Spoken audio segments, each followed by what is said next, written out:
책을 읽다가 이 문장을 읽고 굉장히 충격을 받았어요. 우리는 너무 영적이어서 정작 인간이 되는 법을 잊어버렸다. 또 이렇게도 표현해요. 우리는 종종 하나님보다도 더 거룩해지려는 경향이 있다. 굉장히 충격이었어요. 이 시대의 사역자는 상처 입은 치유자입니다. 상처 입은 치유자. 이 사람 어떻게 내 이 상처를 잘 알지?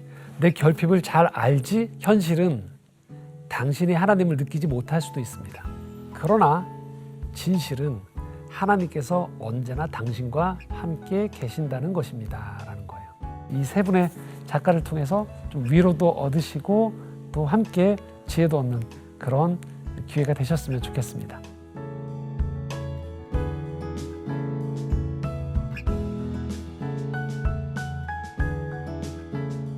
네, 제가 사역을 하면서 꽤 많은 분들을 만나는데 공통점이 있어요. 완전한 사람이 없다는 거예요. 모두가 부족하다는 거예요. 예외가 없습니다. 아무리 그분이 활발한 활동을 하시고 여러 가지 면에서 남들의 부러움을 가지고 있는 분이라고 하더라도 막상 대화를 해보고 삶의 이야기를 듣다 보면 각각의 이유는 다르지만 결핍이 있어요. 부족함이 있어요. 차이는 뭐냐? 그 부족함과 결핍을 어떻게 다루느냐의 차이가 있지 부족함이나 결핍이 없는 사람은 결코 없더라고요. 종종 우리가 오해하기 쉬운 건 그냥 프로그램 한 번으로 어떤 집회나 누군가의 조언 한 번으로 이 문제가 깔끔하게 해결되어지는 경우들은 드물다는 거예요. 정말 그런 경우들은 그렇게 크지 않은 문제들이에요. 실제로 대부분의 사람들한테 분명하게 드러내진 않지만 각각이 평생을 가지고 가야 되는 결핍이나 부족함이 있습니다. 그래서 그것들을 통하여서 보통 우리는 많은 부끄러움을 느끼기도 하고요. 그림자라고 인생에 생각하기도 하지만 신앙 안에서 보면 바로 그 그늘이나 그림자를 통하여서 하나님이 놀라운 일들을 이루어 가신다는 것들을 볼 수 있습니다. 오늘 제가 3명의 기독교 작가를 좀 소개하려고 하는데요. 그분들은 과연 이 결핍들, 남들이 그렇게 담지 않고 싶은 일상들을 어떻게 다뤘는지를 통해서 우리의 모습을 살펴봤으면 하는 바람으로 3분을 선정해 보았습니다. 이 시대의 사역자는 상처 입은 치유자입니다. 첫 번째 분은요, 헨리 나우엔인데요. 다 잘 아시는 작가죠. 이런 유명한 얘기가 있죠. 이 시대의 사역자는 상처 입은 치유자입니다. 상처 입은 치유자. 운디드 힐러라고 하죠. 예전에 우리는 그런 생각을 했어요. 누군가를 우리가 치료하는 사람이라면 그는 건강한 사람이어야 된다. 누군가를 우리가 가르쳐야 되면 다 알아야 된다. 근데 나우엔의 이 상처 입은 치유자라는 개념을 통해서 우리는 누군가를 치료하는 사람, 치유하는 사람 스스로가 이미 먼저 상처를 입었던 사람이고 아팠던 사람이구나. 또 누군가를 우리가 가르친다고 할 때도 다 알기 때문이 아니고 누구보다도 배움에 대한 갈망이 있고 모자란 것들에 대한 허기짐이 있었던 사람들이 누군가를 알려줄 수 있는 사람이구나라는 것들을 깨닫게 됐던 거죠. 실제로 이 나우엔은 그 첫 번째 책 저서가 인티머시라는 친밀함이라는 주제의 책인데요. 그의 평생을 걸쳐서 관계에 대한 책을 썼어요. 심리학과 영성을 함께 전공했던 학자답게 나우엔은 이 글들을 읽고 있으면 어떻게 이렇게 하나님과의 관계, 나와의 관계, 이웃과의 관계 안에 결핍을 이렇게 잘 묘사할 수 있을까? 위로받기도 하고요. 때로는 감사하기도 합니다. 이 통찰력에. 그래서 실제로 이 나우엔의 이런 관계에 대한 지혜로 인해서 그의 주변에는 친구들이 참 많아요. 전 세계 사람들이 나우엔과 교류를 하고요. 그가 전했던 서신들이 책으로도 나오고 또 나우엔이 인생에서 힘든 시기가 도래하면 그의 집단들이 함께 모여서 나우엔을 보호해 줍니다. 그리고 인생 말년에는 데이브레이크라는 장애인 공동체에서 장애인들과 함께 더불어 살아가면서 진정한 또 다른 공동체를 이뤄요. 어떻게 보면 나우엔은 그의 인생에 있어서 관계의 측면에서는 부러울 게 없는 사람처럼 보입니다. 그런데 이 나우엔에게 한 가지 부족한 관계가 있었어요. 결핍을 느끼는 관계가 있었어요. 다름 아닌 아버지였어요. 네덜란드 출신의 이 나우엔에겐 네덜란드의 법대 교수로 있는 이 아버지와의 관계가 참 어려웠어요. 아버지가 굉장히 엄격하셨고 완벽주의였거든요. 나우엔을 보면서도 늘 기대치가 높으셨어요. 나우엔은 늘 아버지의 마음에 들고 싶어 했지만 좀처럼 아버지는 나우엔에게 따뜻한 칭찬을 잘 하지 않으셨어요. 그 전기를 보면, 여러 전기들을 보면 주변 사람들은 이런 얘기를 해요. 나우엔의 아버지와 나우엔이 그렇게까지 사이가 안 좋았던 건 아니라는 얘기도 있는데, 실제 나우엔의 글을 보고 나우엔이 지인들에게 했던 얘기를 보면 늘 아버지에 대한 불평, 원망, 부족함을 많이 느꼈다고 얘기해요. 어떻게 보면 참 아이러니한데요. 평생 관계에 대한 글을 쓰면서도 정작 한 사람, 아버지와의 관계는 그렇게 어려워했던 거죠. 그리고 이 나우엔은 이 문제를 끝까지 포기하지 않고 가져가는데요. 그 인생 마지막 즈음 60대가 넘어서 나우엔은 아버지와의 관계가 비로소 회복되어지기 시작합니다. 캐나다에 있을 때 아버지를 모셔서 함께 서커스를 보러 가기도 하고요.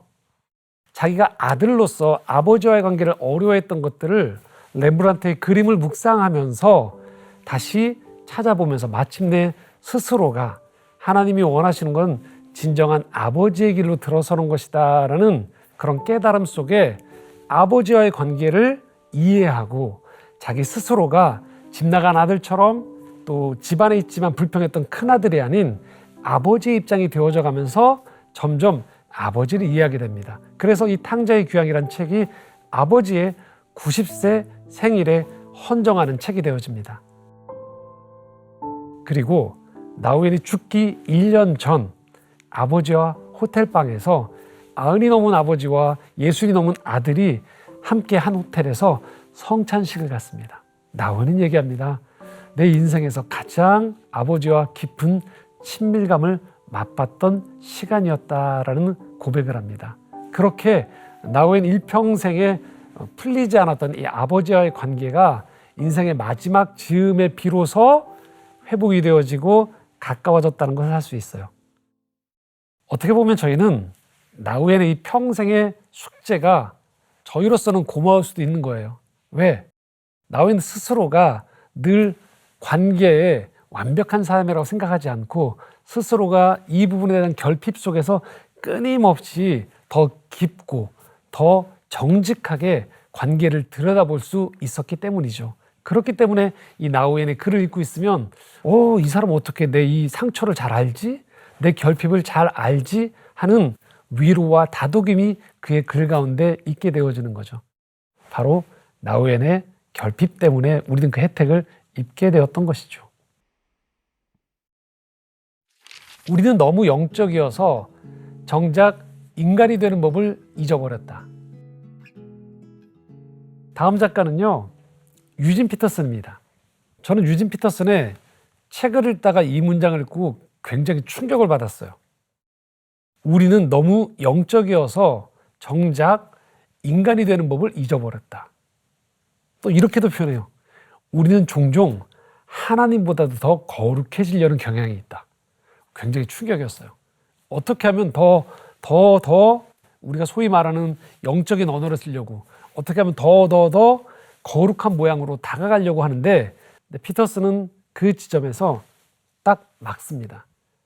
당신의 동기가 정말로 정직하게 당신 스스로가 참 사람이 되고 싶은 것입니까? 아니면 동료들보다 더 종교적으로 뛰어난 사람이라는 경쟁 의식 속에 우월감을 가지려는 것입니까? 라는 질문을 던지는 거예요. 그래서 유진 피터슨의 이 언어를 보고 있으면 바로 우리 옆에서 경험하는 그 언어들이 있어요. 일상의 언어라고 하죠. 유진 피터슨의 글을 읽고 있으면 그래서 현학적이거나 아주 어려운 언어가 아닌 바로 우리가 옆에서 경험할 수 있는 언어들로 성경과 다리를 놔주는 작업을 하고 있거든요. 자, 유진 피터슨이 처음부터 이렇게 되어지진 않았었습니다. 유진 피터슨이 한 신학교에서 성경의 언어들을 가르치다가 목회지로 가게 돼요. 그런데 여기서 유진 피터슨이 충격을 받습니다. 다름 아닌 신학교에 있을 때는 학생들이 돈을 내고 성경을 배웠고 어떻게 하면 자기한테 질문을 했는데 막상 목회지에 가서 성도들을 만나는데 놀라울 정도였습니다. 성도들이 성경에 관심이 없는 거예요. 성경을 재미없어 하는 거예요.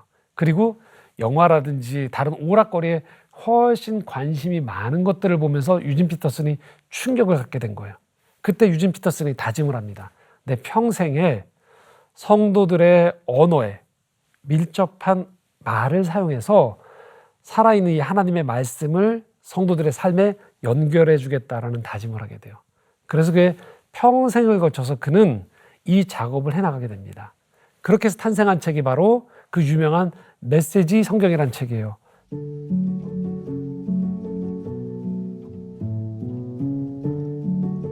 전 세계 한 30개국이 넘는 나라에서 번역이 됐고 2천만 부가 넘게 팔린 엄청난 책이죠. 현대어로 번역된 이 책을 읽고 있으면요, 우리가 깜짝 놀라요. 성경을 이렇게 표현해도 되나? 예를 들면 이런 겁니다. 팔복에 의에 줄이고 목마른 자는 복이 있나니라는 표현 있죠. 이걸 이렇게 번역해요. 하나님께 입맛이 당기는 너희는 복이 있다. 그분은 너희 평생에 맛볼 최고의 음식이다. 와, 이렇게 표현해도 되나 싶을 정도인데 하나님이 평생에 맛볼 음식이다 라고 이야기하는 거예요. 또 로마서 12장 1절에 이렇게 표현하죠. 너희 몸을 산 제물로 드리라. 이렇게 표현합니다. 자고 먹고 일하고 노는 여러분의 일상생활 전체를 하나님의 헌물로 드리십시오. 놀랍죠? 이게 바로 우리가 쓰는 언어죠. 피터슨은 이렇게 얘기하거든요. 성경은 고대의 언어가 아니다. 그 당시에 써있던 사람들 입장에서는 시장에서 그리고 교육 수준이 낮은 사람도 이해할 수 있는 언어였다라는 거예요. 그래서 피터슨은 현학적이거나 추상적으로 우리의 언어가 올라갈 때마다 그걸 내리는 거예요. 땅으로 내리고 이 성경의 언어가 진리라면 오늘 내 삶에 그대로 와닿을 수 있어야 된다라는 거죠. 그렇게 해서 수많은 책들을 써내고 전 세계에서 강연을 했는데 우리가 잊으면 안 되는 게 있어요. 피터슨은 한 곳에서 목회를 했어요.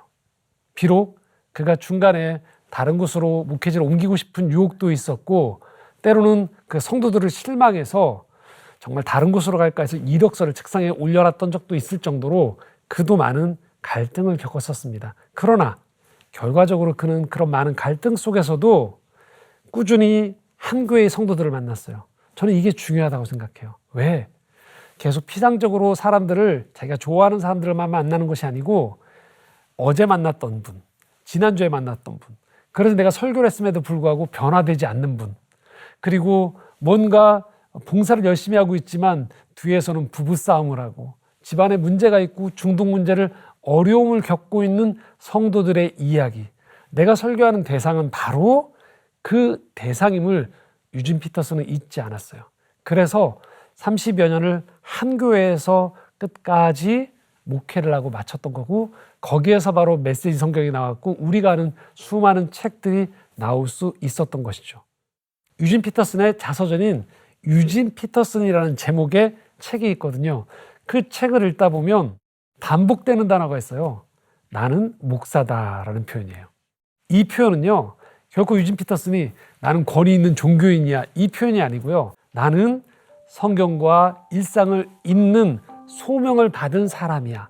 이게 내 자리야 라는 정체성을 늘 잊지 않으면서 순간순간 살아가면서 계속 이 소명을 이루려고 했던 자기 다짐이었던 거예요. 그래서 책 곳곳에 나는 목사다라는 표현이 나올 때마다 이것이 굉장히 종교적인 권위에 가진 사람이 자기의 종교적인 권위를 과시하는 표현이 아니고요.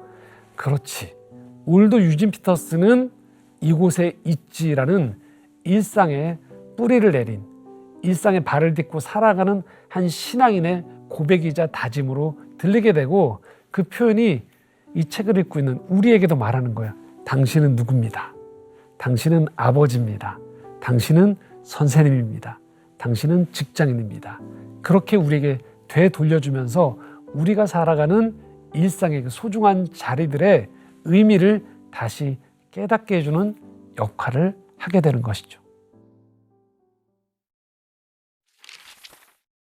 현실은 당신이 하나님을 느끼지 못할 수도 있습니다. 그러나 진실은 하나님께서 언제나 당신과 함께 계신다는 것입니다. 다음 소개해드릴 분은요, 마르바던입니다. 안식이라는 책으로 아주 유명한 영성 작가인데요. 마르바던의 아주 유명한 이 구절이 있어요. 현실은 당신이 하나님을 느끼지 못할 수도 있습니다. 그러나 진실은 하나님께서 언제나 당신과 함께 계신다는 것입니다. 라는 거예요. 현실, 눈에 보이는, 소위 말하는 팩트라고 하죠. 눈에 보이는 현실과 눈에 보이는 것 너머의 진실은 다르다라는 거죠.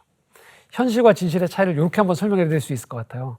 아이가 부모님께 회초리를 맞는 장면이 있어요.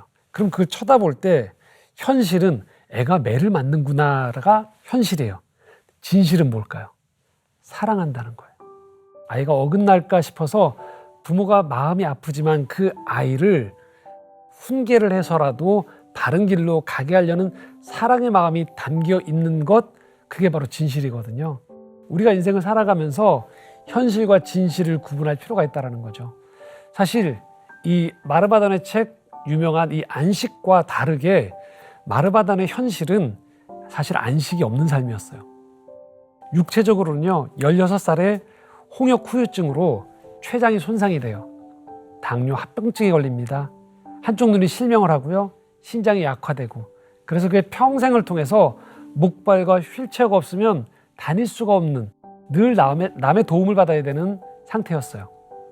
육체만 그렇지 않고요, 관계 또한 7년 동안 함께 살았던 남편이 교회에서 한 청년과 외도를 하고 이혼을 하게 됩니다. 마르바단을 버린 거예요. 마르바단의 현실은 그래서 있는 그대로 보면 참으로 안식이 없는 삶처럼 보여요. 하지만 마르바단의 삶의 진실은요, 언제나 하나님이 함께 하셨어요. 그의 삶에 비록 많은 아픔들이 있었지만 좋은 하나님이 허락하신 선물들이 가득했거든요. 마르바단은 이런 얘기를 합니다. 성경에 나와 있는 천사라는 표현이 나오는데 나는 너무 많은 천사가 내 주변에 있다는 거예요. 한 걸음 내릴 때마다 주변에 도움이 있어야 되고 무엇을 할 때마다 도움이 없이는 움직일 수 없는 마르바단은요, 가족과 교회 사람들과 친구들의 도움으로 일상을 영위할 수 있었거든요. 마르바단 입장에서는 그 모든 사람들이 천사인 거예요. 또 한 사람, 남편. 두 번째 남편인데요, 마이론이라는 남편이 있었습니다. 비록 늦은 나이에 다시 재혼을 했는데요, 7년을 살고 도망갔던 남편과 다르게, 첫 번째 남편과 다르게 이 마이론은요 32년 동안 이 마르바단의 곁을 지키면서 그녀의 눈과 손과 발이 되어져서 인생 끝까지 좋은 친구가 되었습니다. 저는 그래서 이 마르바단의 삶을 보면 우리에게 아주 중요한 메시지를 준다고 생각해요. 그것은 해결되어지지 않는 문제를 가지고 살아가는 삶, 남들이 봤을 때 깨어진 삶, 실패한 삶처럼 보일지라도 그 자체로 의미가 있을 수 있다는 거예요. 마치 병이 낫지 않으면 하나님께 버림받은 것처럼, 실패했는데 다시 원상복구돼서 예전보다 훨씬 나은 성공한 삶으로 도달하지 못하면 하나님께 선택받지 못한 것처럼 보이는 그런 왜곡된 시선, 소위 이걸 승리주의적인 신앙이라고 하죠. 그것과 다르게 여전히 부서진 가운데에서도, 깨어진 가운데에서도 하나님의 사랑을 입고 살아갈 수 있다는 걸 마르바단은 그의 삶을 통해서 말하고 있습니다. 그래서 마르바단이 자기의 삶을 전체를 다 살고 난 다음에 인생의 후반전에 이런 고백을 해요. 나의 깨어짐은 하나님이 일하시는 빈 공간입니다 라고요. 그래서 오로지 마르바단 같은 사람만 내놓을 수 있는 신학을 얘기합니다. 요한계시록을 강해했던 책에 보면요, 자기가 가지고 있는 신학을 이렇게 표현해요. 약함의 신학이라고. 어떻게 약함이 하나님과 관계된 학문과 연결되어 수 있나? 바로 약함 속에 임하셨던 하나님을 만났기 때문인 거죠. 오늘도 해결되어지지 않는 많은 어려움 속에 살아가는 사람들에게 마르바단의 삶은, 당신의 삶은 그 자체로도 의미가 있을 수 있다라는 진실을 알려주는 귀한 메신저였다라고 생각을 해요. 자, 헬리나 우엔, 유진 피터슨, 마르바단, 각각의 약점들이 있었죠. 부족함들이 있었죠. 근데 이 세 사람의 인생을 보면서 저는 그런 생각을 해요. 이 사람들조차도, 남들이 부러워할 만한 이 작가들의 삶을 통해서도 이렇게 많은 약점들, 부족함들이 있었음에도 그 속에서 이 약점을 통해서, 아픔을 통해서 하나님이 말씀하셨다라면 우리가 살아가는 가운데 만나는 우리 주변 사람들의 약점이나 실패들을 우리가 함부로 판단하면 안 되겠구나. 왜냐하면 그 사람들은 인생 전체를 걸고 하나님과 긴 대화를, 인생 전체에 해당되어지는 소명을 이뤄가고 있는 과정일 수도 있겠구나. 그리고 그 얘기는 나에게도 동일하게 해당되어지는 거죠. 나에게 해결되어지지 않은 아픔들, 부족함들이 어쩌면 하나님께서 내 인생 전체를 걸고 내 삶을 통해서 이루고자 하는 소명이 될 수도 있다라는 것이죠.